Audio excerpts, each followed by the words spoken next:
On Sunday, 20th of November, 2022, the eyes of the world will be on Qatar. It will be a festival of football and definitely a month of celebration. After what we have been through over the past 2 years, it's a unique opportunity for fans around the world to come and be united by the greatest show ever. This World Cup is a World Cup of many firsts. First time it's happening in the Middle East, in the Arab world.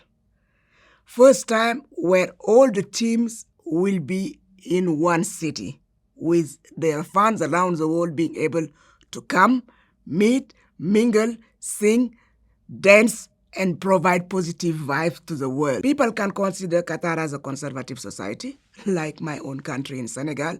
But let me tell you one thing.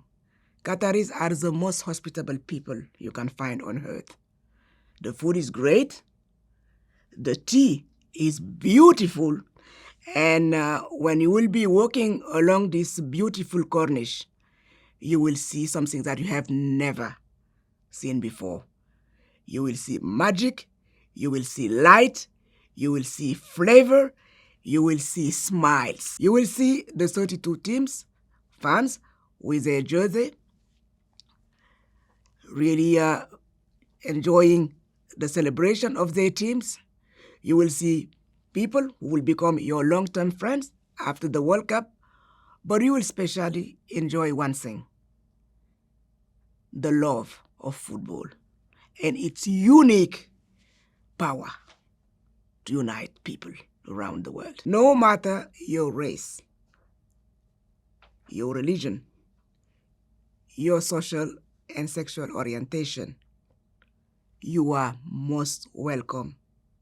And Qataris are ready to receive you with the best hospitality that you can imagine. After 2 years of COVID and many challenges in the world of today, this World Cup offers the unique possibility to unite us all. Since Qatar get awarded this World Cup, there have been some challenges.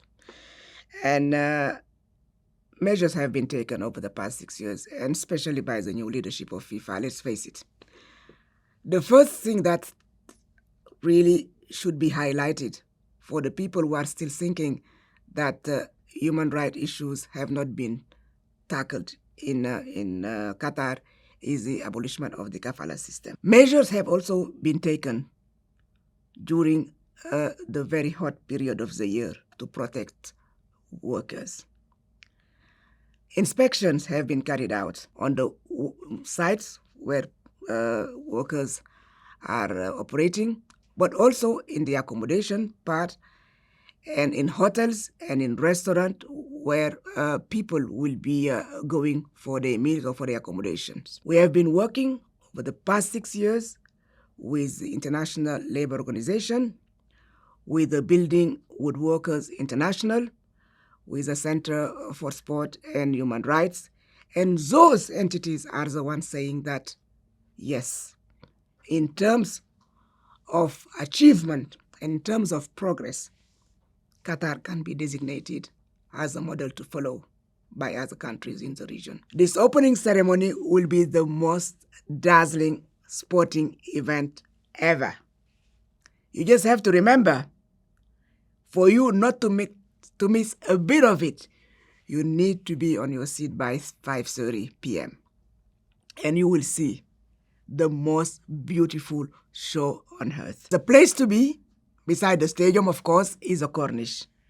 It's this promenade along the beaches, which remind me a bit of the Senegal corniche in Dakar, my home country. It's just beautiful. Just imagine fans from the 32 participating teams with their national jersey, singing, dancing, vibing, enjoying. This is just going to be incredible. As you know, the Lion of Teranga, the African champions, will be also in Qatar, as well as Morocco, Tunisia, Ghana, and Cameroon. So let's put it this way. I would love, and I'm dreaming about it every day, to see this most coveted trophy being lifted one day, and why not in Qatar, by one of these 5 countries of the African continent. But more seriously, the FIFA Secretary General, my biggest will be to see football being celebrated in all corners of the world. And I can't wait to be in Qatar because this is going to be happening soon. So tune in for Qatar 2022 and see you in November 20, 5:30, not later, in Qatar, in Doha, to enjoy football.